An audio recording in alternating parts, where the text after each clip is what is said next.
Greetings from WBCS Neo. Okay, here it is, the WRM V9 BallCore UV edition.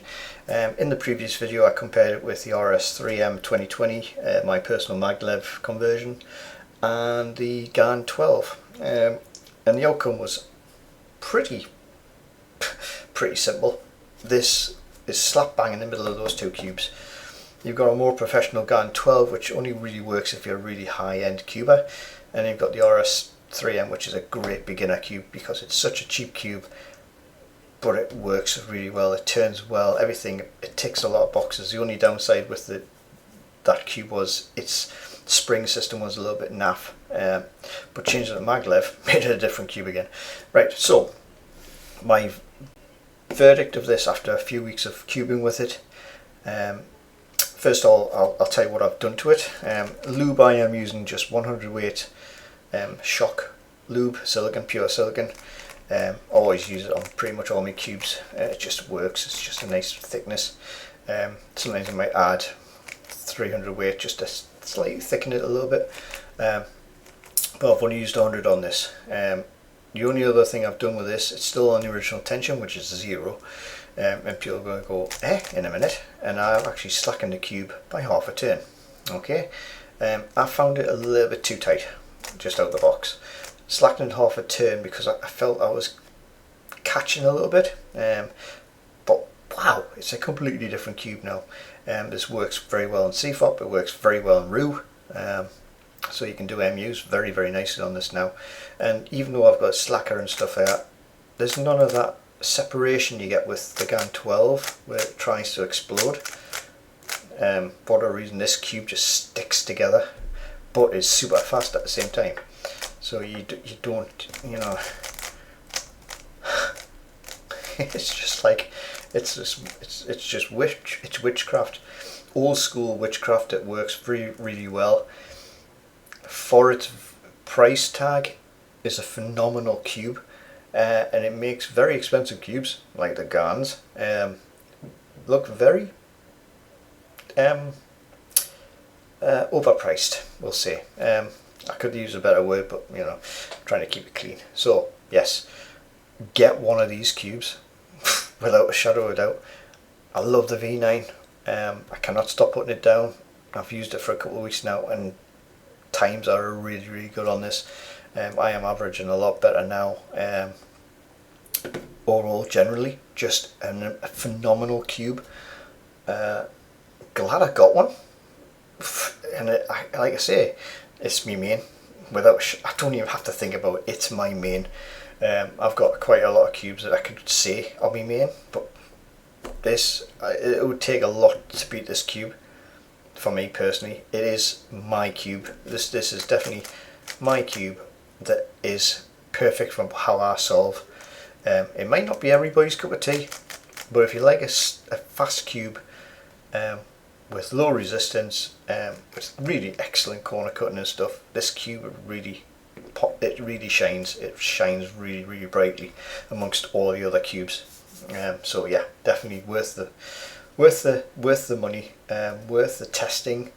Like I say, the only negativity for my personal use was the fact it's slightly too tight. I like a slack cube. I like a cube that can literally twist a corner, but this cube hasn't let me down. It's probably out of 1,000 solves I've only twisted twice. If I'd done 1,000 solves on a GAN 12, I probably would have had to been rebuilding the cube or jiggling it to get bits to pop back in together, or twisting the corner out at least 10% of the time, at least. And that's quite a lot for a cube that you pay a lot of money for. This has had 2 in about the same amount of chances. That's a very small amount, and that's only because I was getting stupidly and trying to go stupidly fast and not being accurate at all. But a very forgiving cube, and it would be appreciated by beginners and intermediates. Probably a lot of pros probably would like it with a lot of tension on, but I've got no tension on this, and it solves very easily and very nicely without any real effort.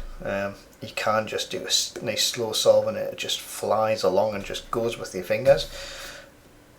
bloody amazing. I haven't even looked inside these. I know I've looked at pictures and other people's reviews when they've popped a cube. To be fair, even though I've slackened this half a turn, I still cannot physically. I feel like I'm going to break something. I still can't pop the cube. You twist the corner quite heavily. I mean, I can twist that, no problem at all. Okay, but I can't physically pop a piece out, which is good, which means I've got it nice and slack, but it still stays together, and that is very critical for a good cube. You want to be able to, a cube that will keep its shape. When it's getting out of shape, tries to maintain its shape, which the GAN doesn't. The GAN tries to explode. Okay, GAN cubes since the GAN 12 onwards just are not a stable cube. They're just unreliable, and they've gone wrong. This Moyu have kept it bog standard. There's no adjustments. Look at this. There's no, you can't see switches. There's no switches. Okay, the mechanism in here is exactly the same as your RS3M. It's the same as the GTS 3M. They've stayed exactly the same. Apart from there's 9 clicks on this, I think there's only 7 on the RS3Ms, and the GTS is 9 clicks on these now, so they've added a couple extra slight variation, so you've got a little bit more adjustment or range for the tensions. But I've got no tension on this, and it just works. It just works. You know what I mean? There you go. Get one.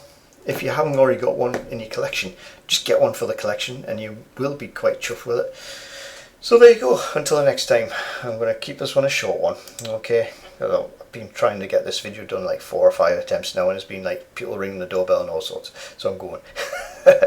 So until the next time, see you later. Bye bye. Hi, this is WBCS Neo. Thank you for watching this video. If you did like it, please check out all the other videos I do have. More importantly, please subscribe, like, share, and if you can, comment below if you want. Okay, comments will be answered as soon as I can. Until the next time, see you later. Bye bye.